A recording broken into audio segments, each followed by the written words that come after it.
Hello hi friends, ఎలా ఉన్నారు? బాగున్నారా? ఈరోజు మనం చేసుకుంటున్నాము స్పెషల్ ఐటము. స్పెషల్ అంటే స్పెషల్ ఏం కాదు, బయట వాన పడుతుంది కాబట్టి చల్లగా ఇంట్లో వేడివేడిగా ఆలూ బజ్జీ వేసేసుకుందాము. ఆలూ బజ్జీకి ముందుగా శనగపిండి తీసుకున్నాను కప్పు, దాంట్లో కొంచెం వామ్ వేసుకున్నాను, సాల్ట్ వేసుకున్నాను, కొంచెం ఒక చిటికెడు తినే సోడా వేసుకున్నానండి.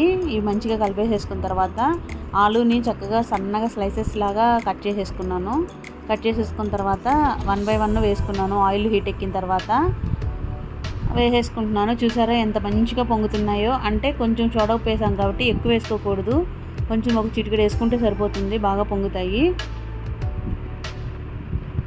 ఇట్లాగ అన్నీ వేసేసుకున్న తర్వాత మంచి గోల్డెన్ బ్రౌన్ కలర్ వచ్చే వరకు ఫ్రై చేసేసుకొని తీసేసుకోవాలి. బయట వాన పడుతుంది కాబట్టి ఇంట్లో వేడివేడిగా బజ్జీ తింటుంటే చాలా బాగుంటుంది. బయట తెచ్చుకోవచ్చు ఫ్రెండ్స్, కానీ బయట కొనుక్కోవటం ఏంటంటే డబ్బులు వేస్ట్, అలాగే ఇప్పుడు ఆయిల్ అన్నీ కల్తీ అయిపోతున్నాయి. ఇంట్లో అయితే మనం ఫ్రెష్గా వేసుకోవచ్చు. అదేవిధంగా మనందరం కలిసి తిన్నా కూడా మనందరికీ సరిపోతుంది. అదే ఎంత డబ్బులు పెట్టినా బయట తెచ్చుకుంటే సరిపోదు. అందుకని ఇంట్లో ప్రిపేర్ చేసుకోవాలి. ఏ ఐటమ్ అయినాను హెల్త్కి మంచిది, మనకి మనీ కూడా సేవ్ అవుతాయి. అలాగేను అంతేకాకుండా బయట ఫుడ్ తినకూడదు. అలానే రోజు బజ్జీ కాదు, మళ్ళీ గ్యాస్ ప్రాబ్లం అవుతుంది. ఎప్పుడైనా తినచ్చు, ఏం ప్రాబ్లం ఉండదు.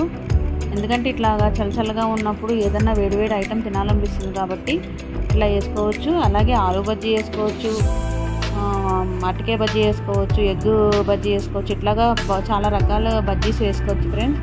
చూడండి, నా ఆలూ బజ్జీలు అయితే రెడీ అయిపోయినాయి. వేడివేడిగా ఆనియన్ నుంచుకొని తింటుంటే చాలా బాగుంటుంది. ఓకే ఫ్రెండ్స్, మీకు నచ్చితే లైక్ చేయండి, షేర్ చేయండి, సబ్స్క్రైబ్ చేయండి ఫ్రెండ్స్.